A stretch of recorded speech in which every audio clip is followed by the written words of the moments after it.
day everyone!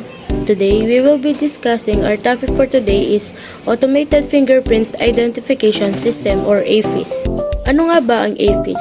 Automated Fingerprint Identification System or AFIS is a biometric identification system that uses digital technology to capture, store, and analyze fingerprints. It's primarily used by law enforcement agencies for criminal identification and investigation purposes. AFIS works by scanning and analyzing the unique patterns present in a person's fingerprints to match them against a database of known prints, helping to identify individuals quickly and accurately. Identification system or AFIS spans several decades, evolving from manual fingerprints identification methods to sophisticated computerized systems. Here's an overview of historical development of AFIS. Early manual methods, late 19th century to early 20th century, fingerprints identification has roots dating back to the late 19th century with Sir Francis Galton's work on fingerprint patterns. Initially, fingerprint identification was done manually by comparing ink impression of cards.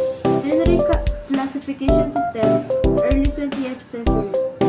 Sir Edward Henry, in the early 20th century, introduced a systematic method of classifying fingerprints based on their patterns, leading to the Henry classification system. This system simplified the process of fingerprints comparison but was still reliant on manual data. The Automated Fingerprint Identification System or AFIS works through a series of steps involving fingerprint capture, processing, storage, and matching.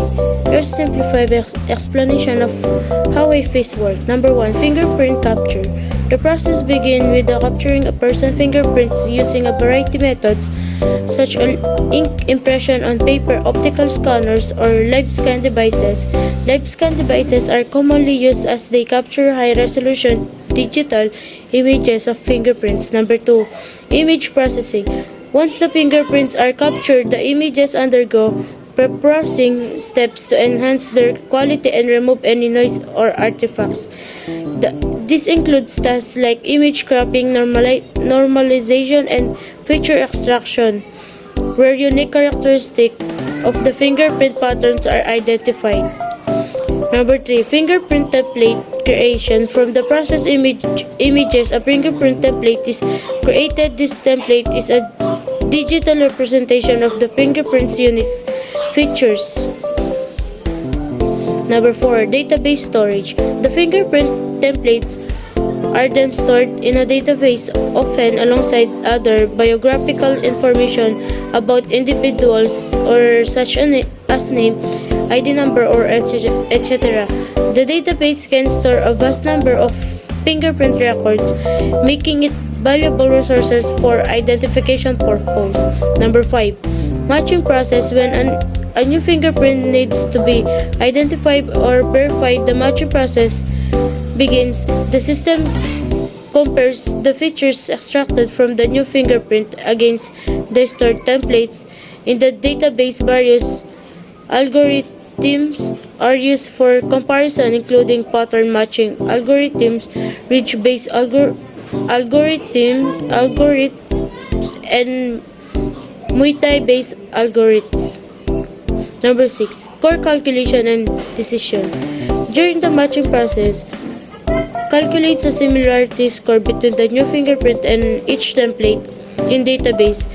If the score exceeds a predefined threshold, the system considered it a match. The threshold level can be adjusted to balance between false positive and false negative. Number 7. Result reporting. Finally, the system reports the result of the matching process, indicating whether a match was found in the database and providing relevant information about the match fingerprint records such as individual's identity of criminal history. Automated Fingerprint Identification System or AFIS are primarily used by law enforcement agencies and organizations involved in criminal identification, forensic investigation, and border control. Number 1. Law enforcement agencies. Police department and law enforcement agencies use AFIS extensively for criminal identification purposes. AFIS helps law enforcement officials to quickly identify suspects, match fingerprint found at crime scenes to known offenders in databases, and solve criminal cases more efficiently. Number 2, forensic laboratories. Forensic laboratories utilize AFIS to analyze and compare fingerprint collected from crime scenes by matching this fingerprint against database of known individuals. Forensic experts can establish links between suspect and evidence, aiding in criminal investigation and court proceeding.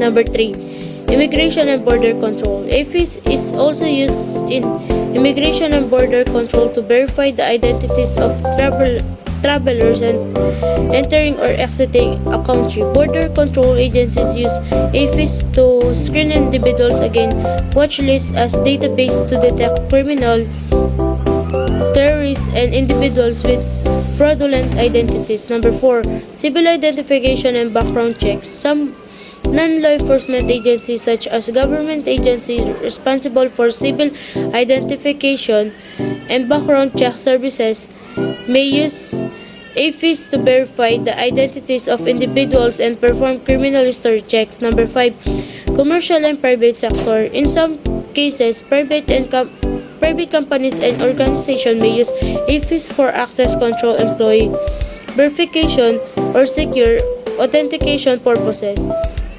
This is more common in high security environment where biometric identification is crucial. AFIS is incredibly important and holds significance in forensic science for several reasons. Number 1, individual identification. AFIS enables forensic experts to compare fingerprints found at crime scene with a vast database of known fingerprints. This aids in identifying suspects, linking individuals to criminal activities, and establishing their presence at a specific location. Number 2, crime scene reconstruction. By analyzing fingerprints collected from crime scene, forensic scientists can reconstruct events, determine the number of individuals involved, their movements within the scene, and potential connection to the criminal activities. This information is crucial for a building comprehensive understanding of the crime. Efficient investigation.